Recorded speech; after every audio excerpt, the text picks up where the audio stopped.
Oke bos, karena paket COD-nya nggak bisa kita lewatkan pesawat terbang untuk menuju Medan Surabaya, jadi terpaksa kita lewatkan jalan air lewat udara.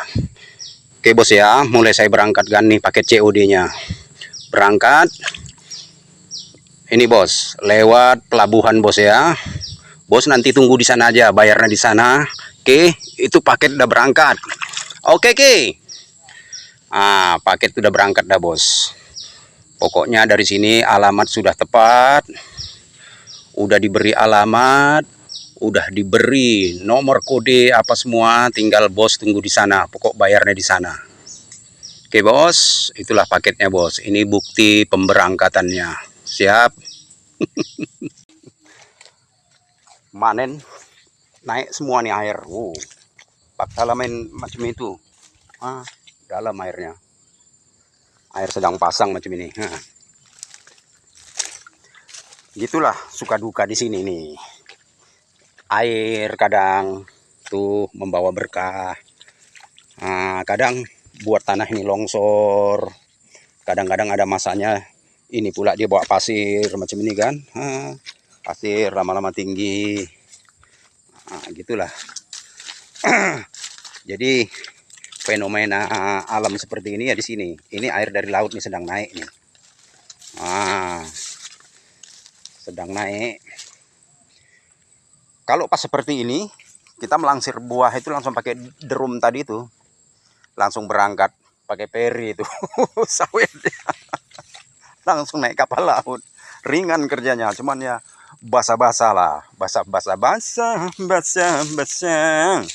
seluruh tubuh. Mandi madu. Kalau keadaannya kayak gini, kadang-kadang dia di sini kan pasangnya seperti ini nih, air dalam seperti ini bisa 4 hari. Udah itu air dalam, air pasang ini dia biasanya disertai dengan air hujan lebat. Jadi membawa air dari laut dan membawa air dari atas, dari langit. Jadi, oi, sangkut feri kita itu. Entah apa salahnya itu, mungkin entah situasi mesin atau apa, nggak tahu, mesinnya mungkin mogok, sangkut katanya. Aduh, inilah yang benar-benar terlalu. Udah lepas. Alhamdulillah, tenanglah kita nunggu dia bongkar. Udah itu feri kosongnya udah dibongkar, baru nanti datang kemari lagi. Kita nunggulah di sini sambil nyanyi-nyanyi. So you absent how love can be. So try again to make you understand. Nggak bisa terus. Kalau terus nanti kita kena pelanggaran. Kena hak cipta. Makanya kan kontenku ini ku buatlah bebas dari musik dan lagu. Itu pun lagu The Mercis tadi nggak bisa dinyanyikan terus itu. Kalau diteruskan nanti terbaca sama algoritma, kena bayaran. Kena undang-undang hak cipta, royalti. Kalau kita tak dimutkan, jangkauan berkurang, bisa juga tidak berkurang, tapi nggak ada duitnya. Karena untuk bayar royalti, hak cipta, dan dibagi lagi untuk Facebook. Kita yang capek-capek posting nyanyi sampai urat leher nih keluar. Nggak dapat. Kau seperti nyanyian dalam hatiku yang memanggil rinduku padamu. Seperti udara yang ku hela, kau selalu ada. Itu kata Once Michael. Dewa 19. Ngomong-ngomong nih, air udah mulai surut gara-gara lambat. Waktu ditarik-tarik itu sangkut-sangkut di sana. Aduh, jadi lambat, aturan kerjaan udah siap. Padahal pagi ini aku udah semangat kali mau ngonten lagi. 13.000, geng. pengikut kita baru gabung 4 bulan coba. Udah 13.000. Ya Allah, alhamdulillah. Tayangan sudah POD-nya 3,7 juta. Reelsnya 1,8 juta. Alhamdulillah. Berkat perjuangan, geng. Konsisten yang tidak ada putus-putusnya. Keras kepala terus cari ide-ide konten. Apa aja kita jadikan konten. Ya, alhamdulillah hasilnya seperti itu. Enak loh kalau kita konten, nggak usahlah yang spesifik kali tentang FB Pro. Kalau kita buat tentang spesifik kali soal FB Pro, penontonnya pun yang orang-orang FB Pro. Tapi kalau kita buka edukasi sosial yang bersifat sosial nih, pengikut kita ini, penonton kita ini pun orang dari kalangan luar daripada FB kumpul jadi satu. Kan luar biasa itu. Jadi pokoknya kita, kalau kita jalan di ketendang ini, sakit, jadikan ide konten. Apa yang terlihat, jadikan ide konten.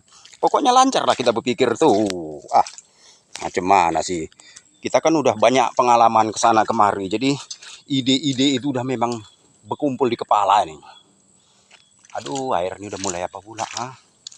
Tengok tuh. Ini kapal kecil ini pun udah jalan turun tuh. Tuh. Berarti air udah surut. Ini pun udah mulai kering. Wah, udah itu ini berat lah ini mesin ferry kita ini untuk ngantarkan paket lagi. Tapi ya cemana lah. Hadapi aja lah. Walaupun kata Roma Irama, ini benar-benar terlalu. Hai. Nah, jadi itu tadi ide konten kita tadi itu. Konten itu hantam aja macam kita mainkan keseharian kita itu. Cemana kebiasaan kita itu, keseharian di rumah, keseharian di kebun, di mana itu tunjukkan aja. Jangan kamu overacting. Mentang-mentang mau konten, mau naik ke Facebook, wah setel ini, setel itu. Langsung yang biasa gaya, bukan gaya kamu itu kau keluarkan. Nah, boleh macam itu kawan. Biasa aja. Aku malah ngonten ini aku nggak mau kok. Pakaian mewah-mewah. Nih baju apa ala kadarnya. Kadang-kadang aku punya ide tentang baju ini ya kan. Walaupun gak ada kancing ini, ku pasang lah kancing ide brilian aku nih. Kancingnya nggak ada. Lari. Kadang-kadang ditanya, bang, kok hebat kali baju abang itu bang? Hebat lah, itu ide kreativitas. Nggak ada lagi rupanya baju yang lain bang. Banyak, tapi ini kan mau ku jadikan personal branding, boy.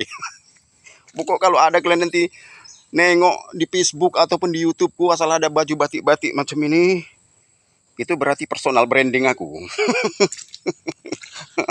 Ya itu aku berarti. Ada lagi bajuku yang kaos yang apa itu kadang ku pakai itu untuk konten tuh koyak di sini. Karena ku tengok tayanganku itu asik payah kali naik. Satu pengikut pun payah. Ku pakai lah baju koyak itu. Alhamdulillah banyak yang kesian nengok. Kesian orang itu di like, di komentari. Itulah. Jadi pandai-pandai lah geng. Nggak usah apa kali. Nggak usah kaku kali ya. Masa bikin konten macam itu ya kaku kali nih. Kebun ini tengok nih keadaannya nih. Udah mulailah air surut. Ferry itu bongkar muatnya lambat pula di pelabuhan itu. Pening juga kita ini. Udah lewat lama lah ini. Memang 2 trip aja tuh. Nggak banyak. Sawit dia baru berhasil tuh. Sawit di ujung sana itu. Baru kita beli. Nggak mahal. Ada kebetulan ada orang jual di sana. Karena dia dapat kebun di sana kan. Jadi kita ambil bersebelahan sama kita satu hamparan. Ya kita ambil lah. Murah geng. Nggak banyak. 40 juta. Awak-awak kalau kat Malaysia itu 40 juta itu baru sekitar 10.000 ringgit. Udah dapat tanah. Apalagi baru ku beli itu langsung dodos. Jadi itu masih buah-buah pasir. Itulah yang kulangsir. Jadi dari ujung tanah kita ini tuh Lewat inilah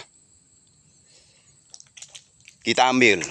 Ah, jadi inilah kita langsir pelan pelan. Alhamdulillah dia buah pasir. Begitu kita beli memang udah nampak buah-buah pasir.